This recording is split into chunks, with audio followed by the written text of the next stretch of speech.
To all that hear these presents, greetings and welcome to Author Update. I am your host, Jonathan Scherger, and yes, as you can see, Thomas is absent. He has succumbed to a virus that his children gave him. He fought valiantly. He wanted to come today, but I told him that no one wants his disease ruining the Author Update vibe, and he needs to get some rest. So for today, you are stuck with me. And I can see that in the comments already, I am being disparaged. Somebody is saying that as a bedside nurse, I would not be very comforting. And I'll have you know that I would be a great nurse. Uh, you might not feel better, but you would get better because you would want to. I don't want to be here anymore. All right, so our first story is the death of libraries as we know it. No, not really. The source of books for libraries, Baker and Taylor, they're like the wholesale supplier. Huge piece of news just happened this week. Baker and Taylor just announced that they're shutting down operations by the end of this year. In a company-wide town hall with CEO Aman Kochar, employees learned the news that due to the termination of the ReaderLink acquisition deal, Baker and Taylor will wind down after more than 190 years in business. The layoffs have already started. Over 500 people have lost their jobs so far, and they had 1,500. Apparently, they owed around $26 million to creditors. Um, that's huge. I mean, that is just massive. And this is not something that just affects big publishers who mostly use Baker and Taylor to move their stuff to libraries or as just as a distributor in general. There are about 250 small presses that rely on Baker and Taylor for distribution, and now everyone is scrambling for an alternative here. If you guys notice, if you use Drafted Digital or any kind of wide distribution agreement, you'll see that Baker and Taylor is one of the options on there, and that's your library sourcing. That is your that's how you're going to get your book into libraries, because the librarian, when they run their acquisition, they're going to open up their Baker and Taylor, select from the catalog, and order it from there, and that's just their process. So now with that going away, libraries are now scrambling for their wholesale options, and they were complaining about really long wait times, like something that would take 2 weeks to fulfill. They make an order for a few copies of a book. Something that should take 2 weeks, they were still waiting 16 weeks later. Baker and Taylor was so backed up and they were struggling so much. Um, for some context on the industry itself, book distribution is a brutal business. The margins are razor thin, shipping costs are high, especially if you're sourcing materials and stuff from overseas now with the whole tariff thing. Um, Consolidation has been happening for a while. Uh, right now, the major player in the book distribution market is Ingram. Okay, they've bought up multiple smaller companies. Back in 2018, they even tried to purchase Baker and Taylor. That deal fell through. Now they may try to purchase parts of Baker and Taylor, kind of piecemeal. Ingram has already added 40 to 50 new staff on the library side, according to Publishers Lunch, possibly to handle incoming business from this collapse. Somebody in the comments is beating me to it. I'm gonna talk about it. This is a major disruption to the library industry, publishers, small presses. Distribution is how the book world gets done. That's how books get around. And every time one of these companies go under, there's massive ripple effects. So what do you think is going to happen? Throw in the comments what you think, how this is going to affect small presses and authors. I have to now give these little reminders in here periodically. If you found this update helpful, hit like, subscribe, and let me know in the comments. Ring the little bell. Buy me a coffee, whatever, all the other stuff I'm supposed to say here. So what is one of the great alternatives? Well, Amazon is already getting their fingers into the library distribution business. On June 27th, they published a blog article where they said that Amazon Business Books for Libraries is a new service designed to make it easier and cheaper for public libraries to buy books.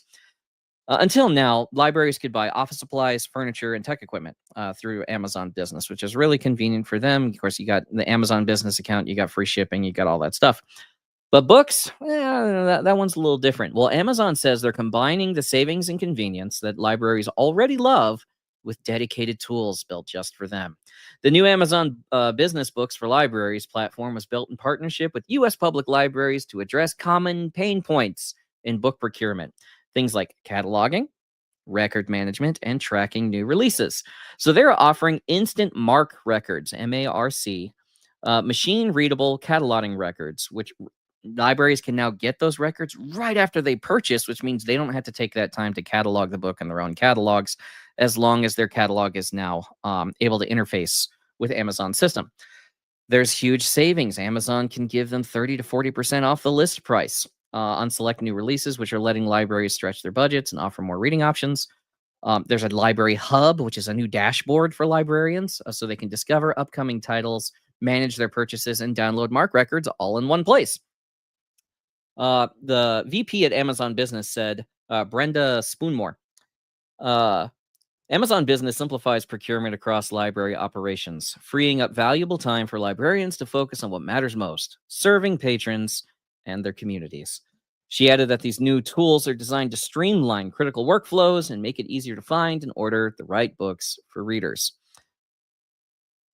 Anyone who has been in the book business or publishing business or author business or whatever for any amount of time knows that Amazon is the big dog. All the decisions you have to make regarding your books involve Amazon in some way, even as just a tidal force, the moon exerting gravity on the earth. Amazon is doing that for you, even if you're trying to avoid them.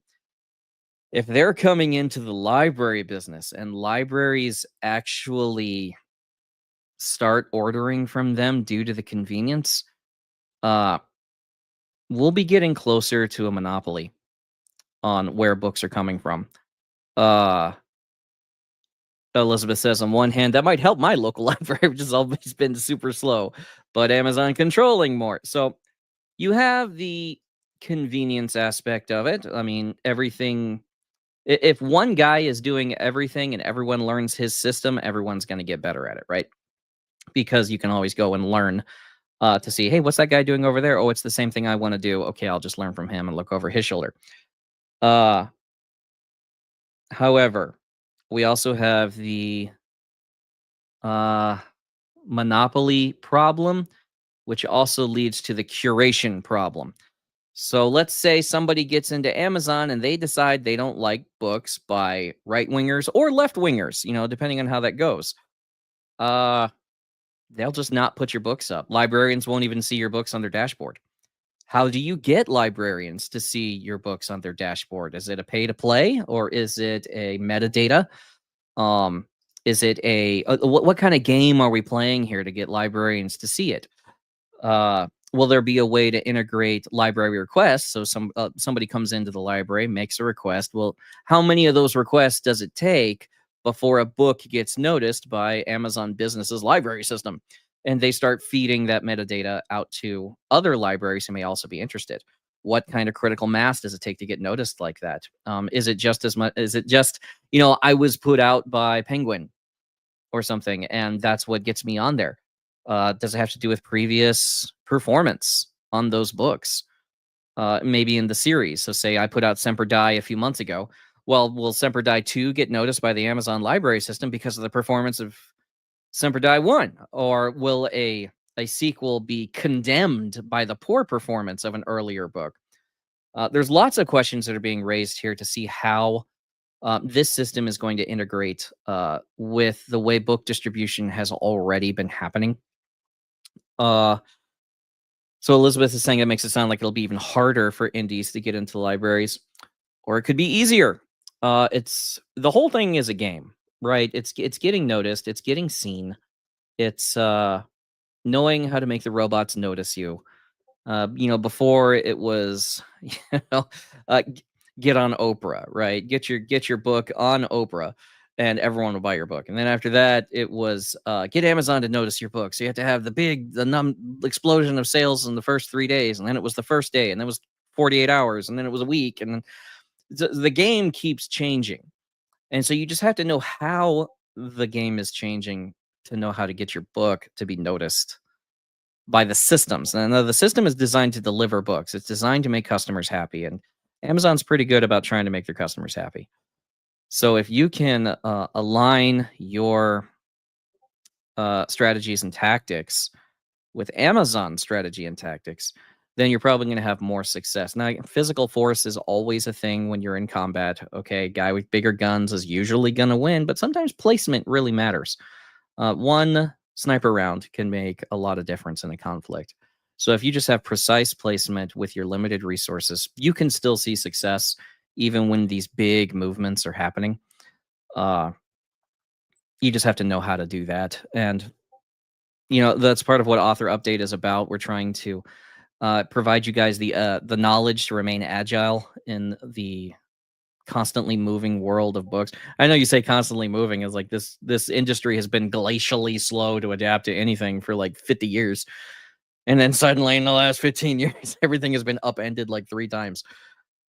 So hopefully this will be a help to you guys. We're going to continue tracking it. We're going to start looking into strategies and tactics. Hopefully Thomas will get some interviews with people who are on the inside or have already adapted to this system and they know how to get their books into there. And hopefully we'll get you guys some tactics, some tactical updates on how to do that. Moving on to more book news. What is selling right now? Well, according to Brenna Connor at Circana, number one, science fiction has had the fastest sales increases over the prior year. So science fiction is actually doing pretty good again. Interest in dystopian fiction is increasing. If you watch any of our Zeitgeist segments, you can see that and understand a lot of the data they're pulling from are actually left-leaning polls, okay? Especially in the literary world, okay? So for people who are liberal or left-leaning, they're living in a dystopia. Trump is the worst. He's the worst. And the way their world is being dismantled, the way that it's happening right now. I'm going to get to a story about that here really soon. So you have to understand that they think they're living in a dystopia, okay? And it is dystopian for them because it was good, and then it got bad again. Oh my gosh, why are we doing this again? So keep that in mind when you're dealing with that kind of readership, okay? So dystopian fiction is big because everyone feels like that's where they are and that's where what they're relating to right now. Thriller and fantasy are slowing down in terms of sales. Now, if you look at the UK, nonfiction unit sales have declined 8.4% versus last year. Of the 18 nonfiction categories tracked, 14 of them are showing declines. So nonfiction is actually slowing down, at least according to the UK's numbers. The categories that are seeing growth, and these are so interesting, are religion, trivia, and puzzles. So you have people who the trivia and puzzles are games, right? They're good for developing your mind. But religion in the UK is so interesting. And there's a lot of factors that be contributing to that over there. You have the invasion of Islam. You have, to a large extent, Hinduism too. Versus the Anglican Church that would be in the area. So that's where right wingers in the UK would go, is back to the British, back to the English side of things. Go to the Anglican Church and claim your Britishness. And so there's a lot of people that are now seeing an increase in interest in religion, understanding it. And so that's so interesting. If you're in the UK book market, I'm really interested in what you see is happening over there.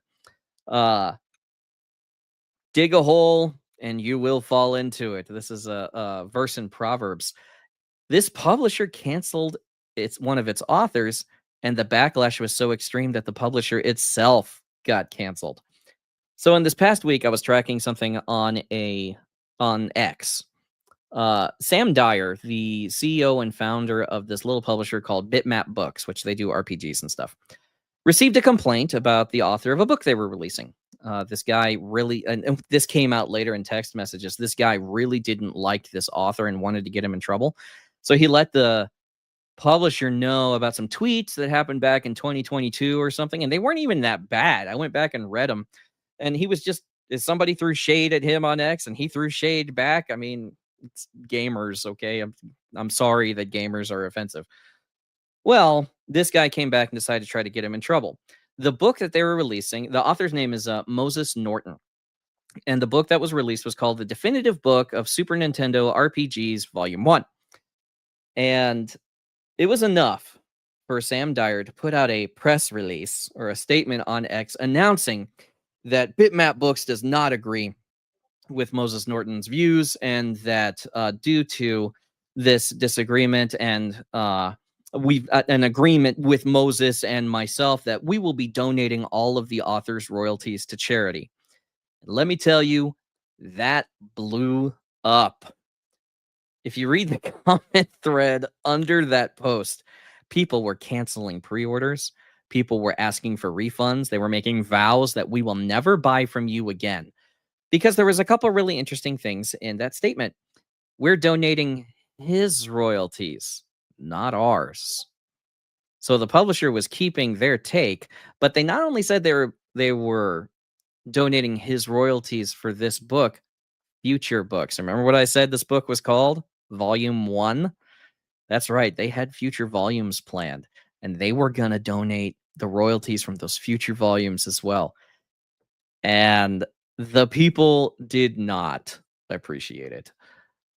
They blasted this company. No mention was made of Bitmap's royalties, and it was really bad. It was really bad. Everybody started talking about it, which was not good because this publisher looked like the bad guy. 24 hours later, Sam Dyer released a second statement on X, and I actually want to read this one to you guys because it was so interesting. Where'd I put it? I had it on here a second ago. I'm sorry. I apologize.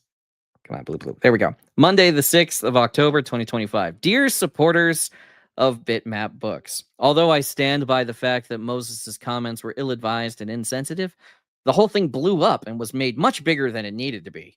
Moses has publicly apologized for any offense caused, as has the original poster of the comments, who did not intend to cause this much trouble. I do not feel that this warrants an author losing his livelihood and ruining years of hard work to produce the book. Oh, now you feel that way.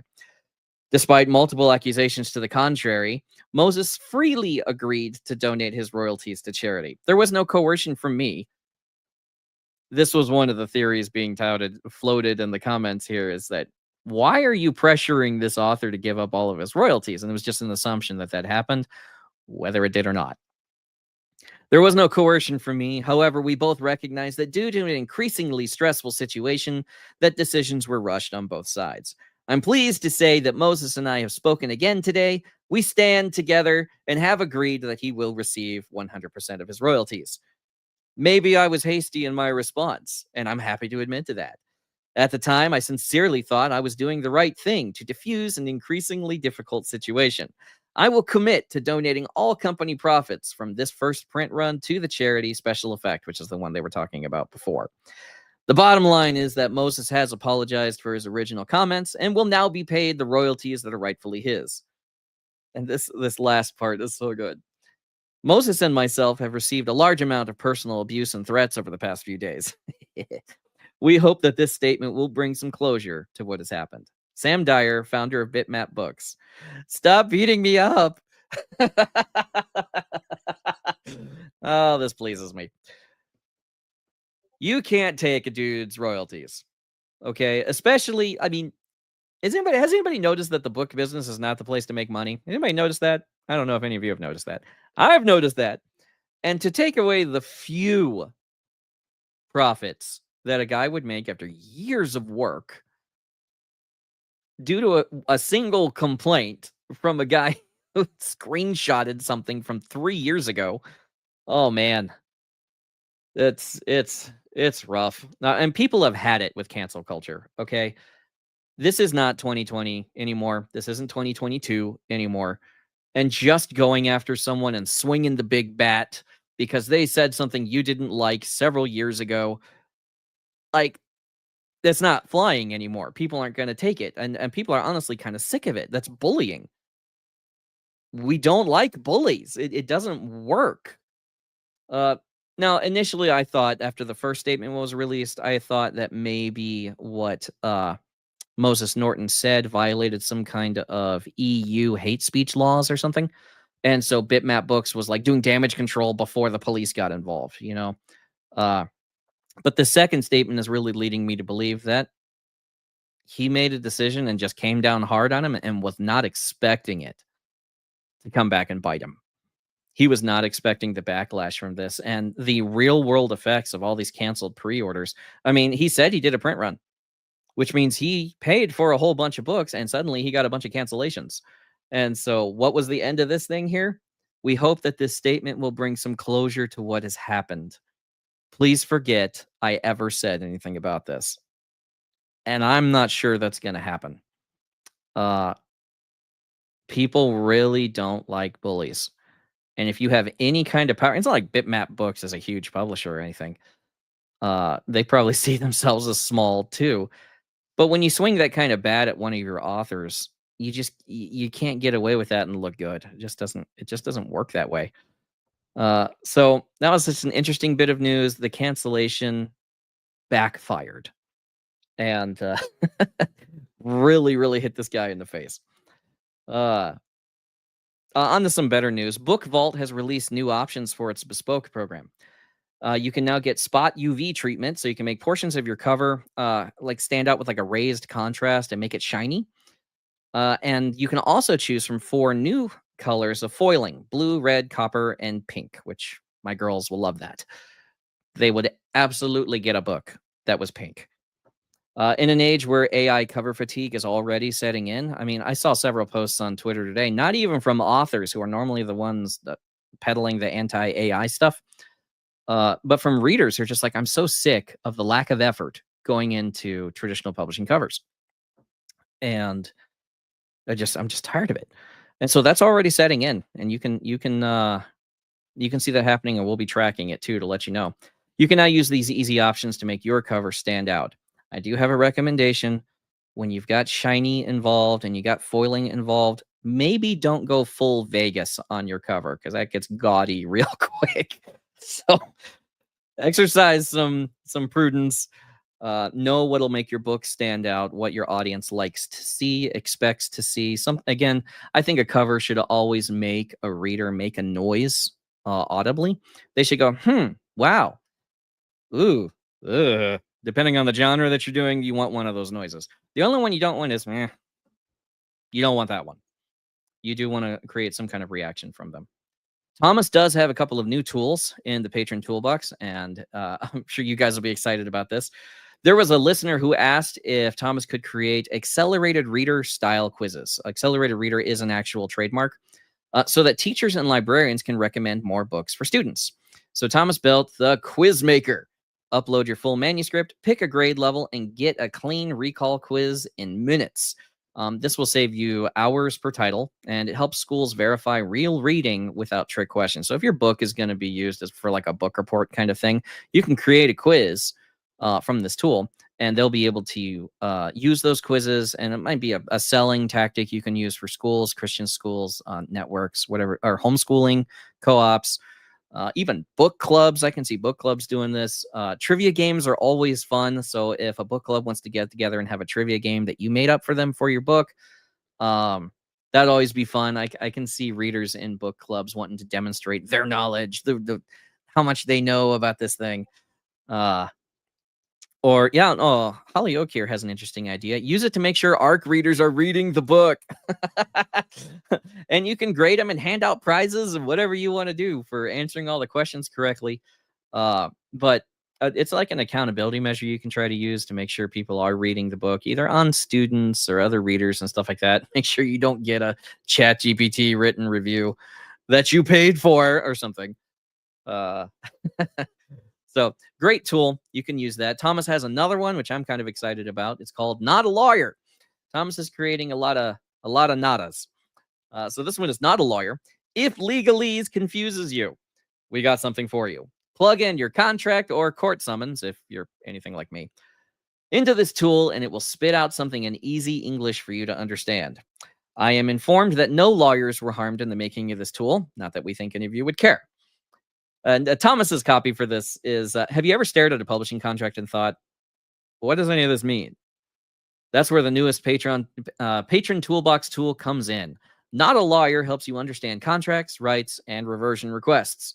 Upload your agreement or ask a general question, and the tool will translate legal jargon into plain English, highlight red flags and power imbalances, explain what each clause means in practice, and show what authors typically negotiate, and more.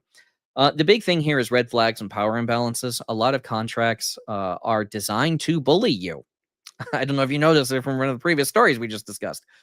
Uh, you can check the contract with this tool and it'll be like, yeah, you want to take a look at this because this takes a lot of power away from you and you might want to reconsider that kind of thing. Again, it's not a lawyer, which is kind of in the name.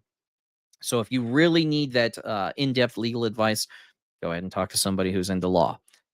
This can give you some clarity. The first step to protecting your rights is understanding your rights and understanding what the contract is actually saying. So having something translate for you is a fantastic tool. You guys can become patrons for way too little money. I think it's $10 a month right now, and have access to this tool as well. There are so many tools. I had to scroll to find the description for this tool because he has so many tools on there now. You seriously need to get in on it now before he raises the prices and finally does what I tell him to do. And that concludes our news headline segment. So if you're only here for the news, thank you for coming. It was nice talking to you. Today, now we're going to be talking about Zeitgeist. Here we are with this Zeitgeist. Now, Thomas isn't here, and so I was scrambling to try to figure out what on earth am I going to talk about because Thomas does most of the talking. So I'm trying to like, what can I talk about by myself? And I went through all kinds of things. I went through military, but we kind of did that last week. I went through maybe the Viking era, which is when entertainment thought everything Vikings was, absolutely incredible and had to be done. And the people were braiding their hair and guys were growing beards out and hair out and everything and getting the tattoos like they were actually Vikings or something. I thought about that. I thought about Christian literature going on it through the years, figuring out why it's so gatekept, and I decided to keep it personal. I decided to talk about the story that had the greatest effect on me as I was growing up. And so y'all get a window into Jonathan Scherger's life, into little John, and finding out what happened to you. Why are you the way that you are? So today we're going to be talking about the movie The 13th Warrior. I saw this movie when I was 9 years old, which my mother thinks is a mistake. Uh, uh, fantastic movie, and it has held up. I mean, even with all the CGI that's come out and the big Marvel movies and superhero movies and everything, this one has really held up as kind of a manual on how to create a hero. Uh, everyone has that book or that movie that they use to define themselves. Of course, most of the time it's actually a catalog. People use a lot of movies and books to define themselves, and it kind of they took a piece of their personality from here, and they took a piece of their personality from here, and they put it all together, and this is why they are the freaks that they are. But everyone chooses one. When you're asked, you always choose one, and you offer that one. For a lot of women, it's Pride and Prejudice, and the version of that movie matters. For my wife, it's the one with Colin Firth as Darcy, right? It has to be. A lot of people like the Keira Knightley one, and my wife doesn't understand those people because they are wrong. There's the Mormon Pride and Prejudice. There's the one I like, which is Pride, Prejudice, and Zombies, but I am reliably informed that one doesn't count.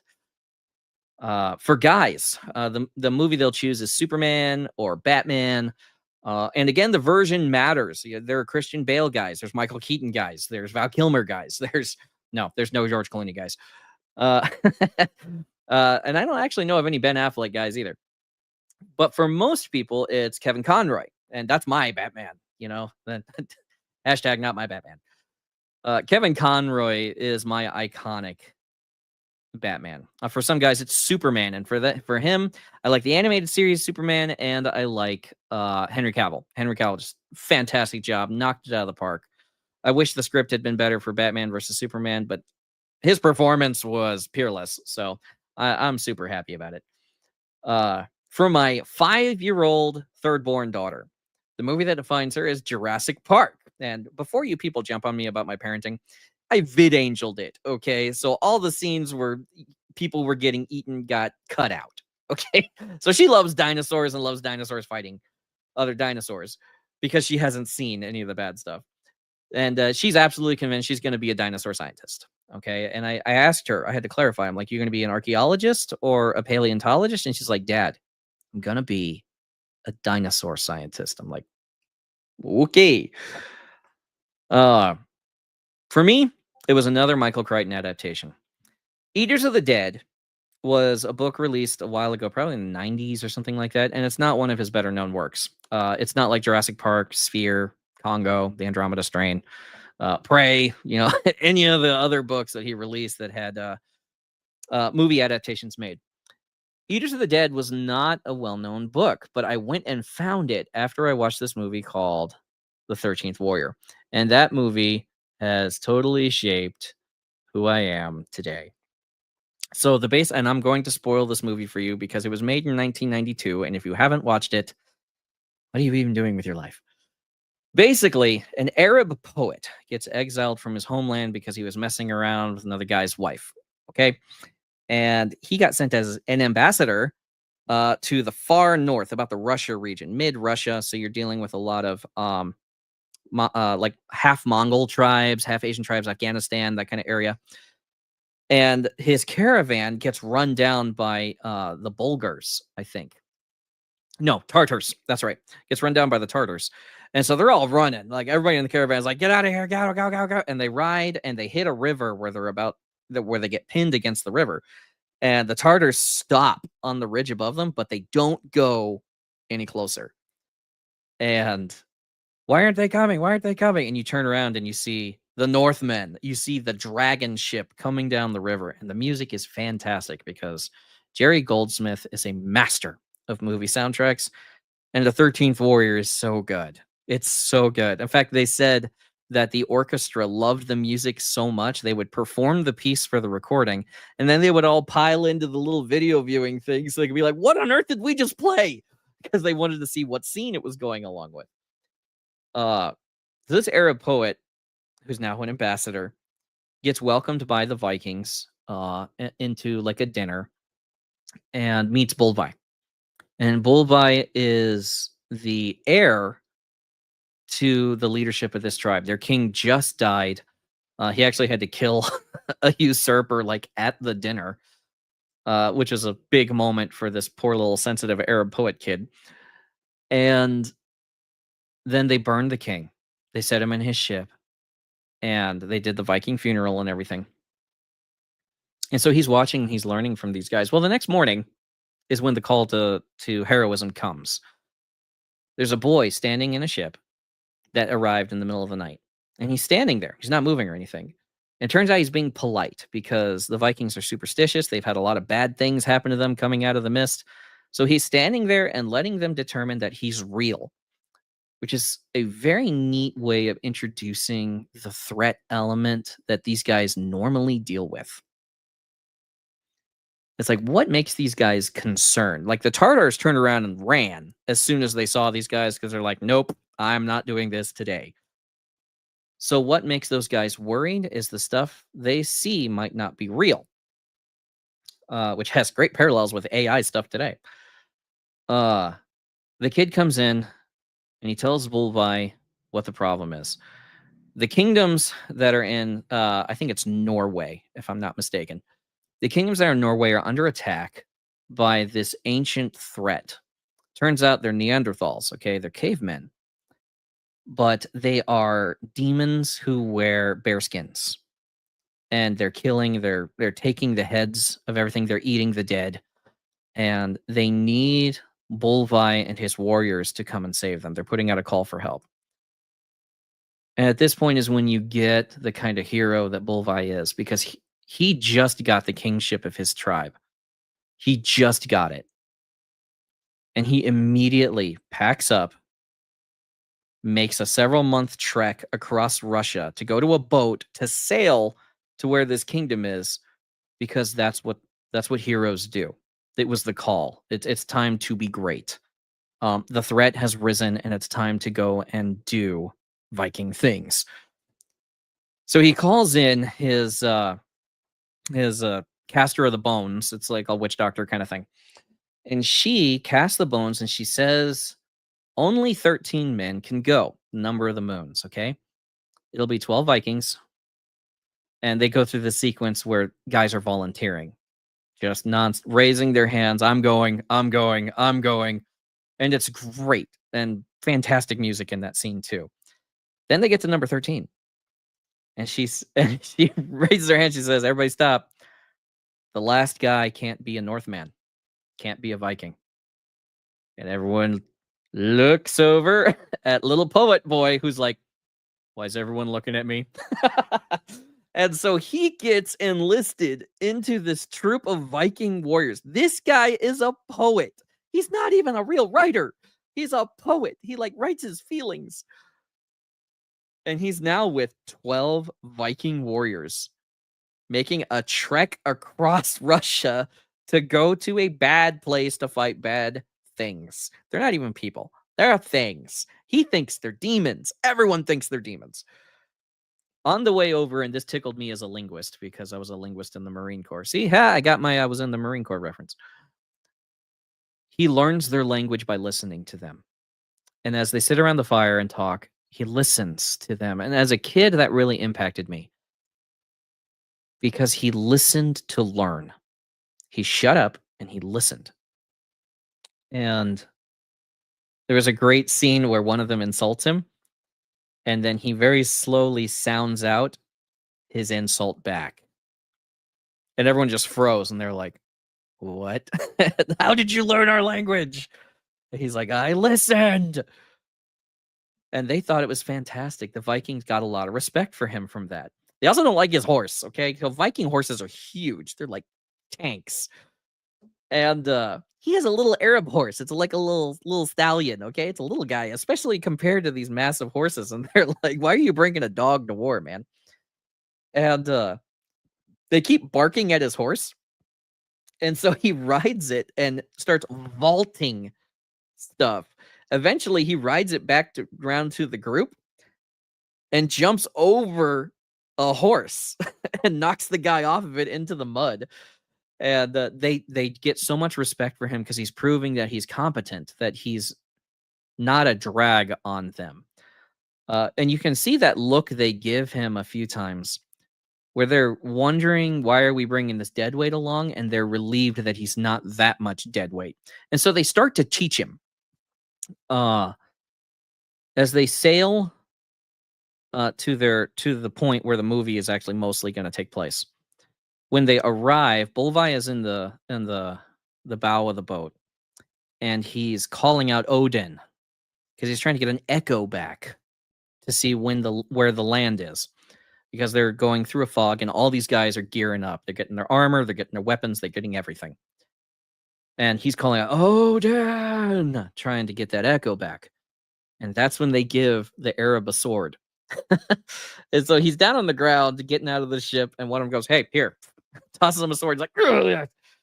And this stuck with me as a kid, this response, because Ahmed, the Arab, Ahmed looks at him and says, "I cannot lift this." And the Viking looks at him, shrugs, and goes, "Grow stronger." And it was so great. It's like, I don't care. Get stronger. Like, what do you want me to do? And they go into the Viking kingdom, figure out what the problem is. You know, towns are disappearing, farmsteads are disappearing. And they actually go and investigate one of the homesteads that just got hit. This poor naked kid who's blood streaked comes running out of the forest. They get him. The queen knows where he's from, so that's where they go, and they find out. They've confirmed exactly what the threat is, and it's the Vendel, which are, they think, demons who wear bear skins. They take the heads of their victims. They eat the dead, and they can see the bodies that are in there that have been gnawed on. Bites taken out of them. Just awful. It's horrible. Poor Ahmed is throwing up because he's like, "What is happening here? What are we fighting?" And this is when the threat starts increasing. We get to our first fight. And the first fight is incredibly good. I was so influenced by the lead up and the Vikings' reaction to the suspense, or to the tension. So they're all sleeping kind of in the lobby of the long hall. It's like the only place you can get in, because they know that the Vendel are going to strike that night. And Ahmed is trying to sleep. He can't sleep. uh his Viking buddy, and I can never remember this guy's name. The guy who can talk to him before because he understood Latin or something in the beginning. But now they're kind of buddies. And Ahmed asked him, "How can you sleep at a time like this when you know what's coming for us?" And the guy's like, "Your life was written a long time ago. You can go hide in a hole if you want. You're not going to live an instant longer. Your fate is fixed." And this sentence stood with me the longest. Fear profits a man nothing. And they all lay down and they go to sleep. Well, Ahmed, jerks awake and he's like, he's having nightmares. He's not having a good time. And then his buddy grabs him and lays him back down. He's like, yeah. And that's when you hear the creaking on the floorboards of the second level of the longhouse because they're there. And Ahmed is like, oh no. And he's looking around. None of the Vikings are sleeping. They're pretending to sleep because they're drawing them in. And that is when his buddy tells him what the tactics are. This is what we're going to do, man. And he tells him like 30 seconds before the fight hits. He's like, we're going to stand in a circle, backs to one another. And Ahmed is like trying to help his buddy. He's like, I am not a warrior. And the Viking kind of like, very soon, you will be. And that's when the Bearmen break in and the fight starts. And it's so good. The music is incredible. It's so good. And the Vikings just trash these guys. They're killing them. Even Ahmed gets one because the guy, he stabs him in the gut because the guy throws himself at him. And he takes a claw to the face. And just a great fight. And the Bearmen run off because they're not used to being resisted like this. And two of the Vikings died. They find their heads are gone. They're like, I always take the heads. But then they look around. They're like, where are all the bodies? Where are the ones we killed? Because it turns out the Vendel carry the bodies off because it really seals in the mind that these are demons. You're not fighting something natural. Then they go into a scene in the morning where they're going to build the defenses of the village. And this is where Ahmed gets to do some fun stuff. He redoes his sword. The style of the sword isn't fitting him. He wants a scimitar. And so he actually takes the Viking sword, goes to a blacksmith, and remakes it into a scimitar, which is something that he can use. I need to be able to use this thing. And they're building defenses, digging ditches, but they're also having political problems because the king's son thinks that Bolvi is going to try to take over the reign of this kingdom while he's there. And so there's this real interesting political interaction. And this is where you learn the cunning of these guys. Now, these are all older warriors. These are older Viking warriors. They're in their 40s. They've been doing this for a long time. And dealing with this kid who's like 20, 25, and how he's trying to make sure that they don't take his kingdom. So he's trying to get them killed. They're like, okay, let's head this off at the pass. And so they do a fight. They make up an insult. They wind up doing the fight, and the old guy is fighting a young guy who's huge. It's like a giant ginger. And this guy is hitting the buddy so hard that it's shattering his shields. And you only get 3 shields in this fight. Shatters all 3 of his shields. And the he's like leaning on his sword, gasping for breath and everything. And Ahmed is like, you are so stupid, and comes in to try to stop the fight, but Bolvi stops him. And the ginger comes forward to cut the buddy's head off. Buddy dodges it, takes his head right off. He's not breathing hard anymore. He's not tired. And he just looks at him and says, see to your friend. He was a brave man. And then walks off. And Ahmed is like, you could have killed him at will. What are you doing? And he's like, look, you see that kid over there? He knows how to judge strength. But what he doesn't know is how to judge what he can't see. And that's when he's going to leave us alone. And as a kid, this taught me to work in the area where people can't be too sure. Try to stay in the area where people can't judge you. It's not all about muscles. It's not all about what you can see. Sometimes it's about making someone hesitate because they don't know what you can do anymore. And it was a great story. I love that. And like Bolvi, he like kind of mourns the loss a little bit, just on a practical level. Uh, it's like it's a good lesson, and it's expensive because we're gonna miss this guy. We're gonna miss his sword. And then they go on into the fire dragon battle because it turns out the Vendel ride in a caravan of horses carrying torches, and so it looks like the fireworm is coming down the mountain towards them in the middle of the midst. So you have this night battle where Ahmed really gets to be a man because he's fighting them and their demons, and that really scares him until one of them comes after him and he kills him. And the bear skin falls back and he sees that it's a man. And as a Muslim who, the eating of flesh, particularly human flesh, is so disgusting and vile and blasphemous. He's just like, it's a man. And he loses his mind. He goes berserk. And the Vikings are like, it's all right, man.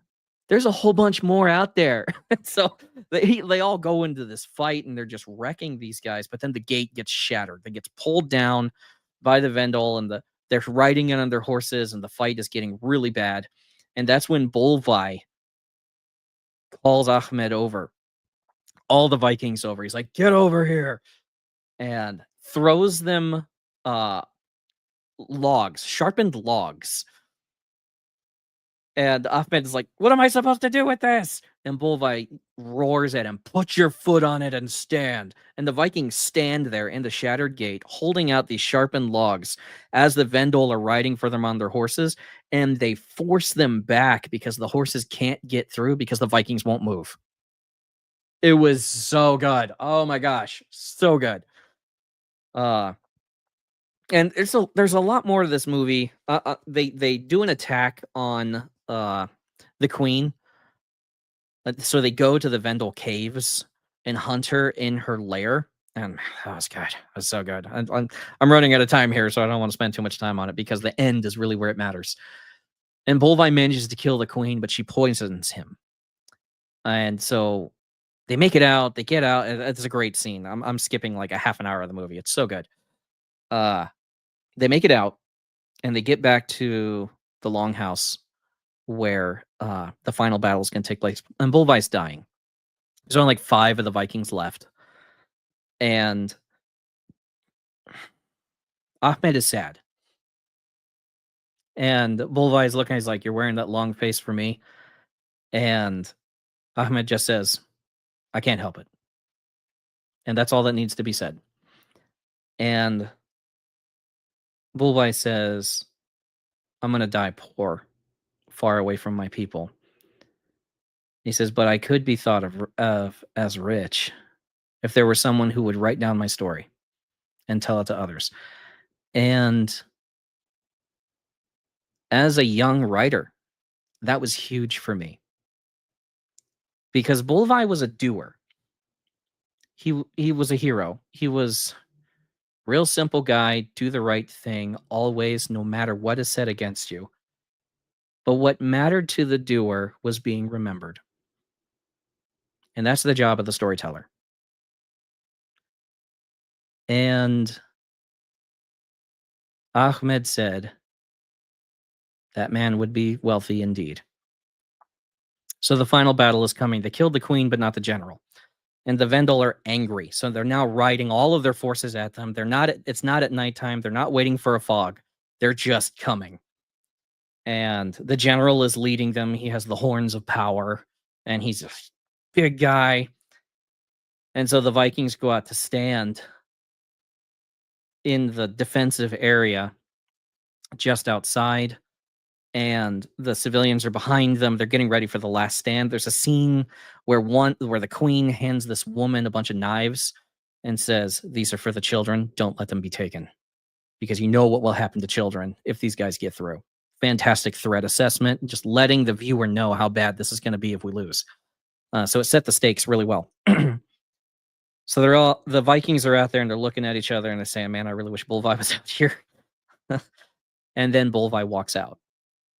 And he's staggering out. He still has the poison in his system. And he comes out, and he has his sword, and his dog is with him. And this dog is a hero. I love this dog. And the rain is starting. And the Vikings are kind of looking at their king as he's out there because this is how he wanted to die. He wasn't going to die in a bed. He wasn't going to die suffering from what his enemy did to him. He was going out to die as a king. And that's when they do the Viking prayer. And that's why the Viking prayer is so good. And I still haven't memorized because I memorized it as a kid. Lo, there do I see my father. Lo, there do I see my mothers and my sisters and my brothers. Lo, there do I see the line of my people stretched back to the beginning. They do call to me. They bid me take my place among them. In the halls of Valhalla where the brave may live forever. And this prayer is happening as the Vendel are coming, and you got the horse hoofbeats, and the music is starting to soar a little bit. And Bolvi is not in the wall; he's standing in front of it. And he doesn't even wearing armor. And as soon as the Vendel hit, the storytelling switches to a slow motion, and it's just animal roars instead of shouts and battle cries. And you just hear the impact of weapons on weapons in slow motion. You hear animals hitting the dirt, horses screaming, blood spray. And then the general comes out, and Bolvi sees him, and he moves to engage him. And he kills the general in the middle of the attack, and that's when the Vendel, the horns blow, and all the Vendel start running. Like, we can't handle this. And Bolvi sits on this makeshift throne that's been made in the middle of this battle, stabs his sword down into it, and that's where he dies. And the end of the movie is Ahmed writing the story, and he gives thanks for what these men did for him, because he did not go out there a man. He was of age, maybe, but he was not a man. He had a very decadent life. He had a weak life, good times make weak men kind of thing. And these guys brought him along and taught him. And he says specifically, they shared their food and they shed their blood so that would make him a man and a worthy servant of God. And he was saying he learned so much from these pagans who lived in a hard time, who lived in strength, without fear, without thought of their own power, because Bolvi left his power. He left the people he just became king of.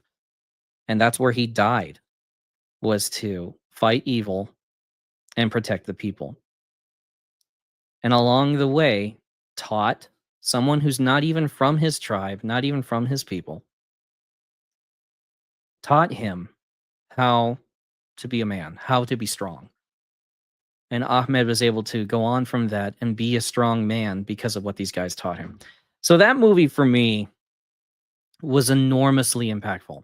It was my zeitgeist, it was the defining thing in my life. I tried to align myself with all that. Fear profits a man nothing, get stronger, show no fear, tell the stories. And don't be afraid of the demons. Don't be afraid of what you think is happening. Fight on a level other people don't understand.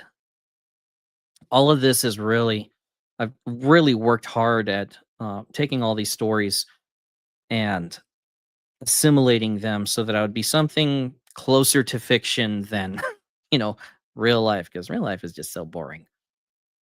And so that is what the 13th Warrior means to me.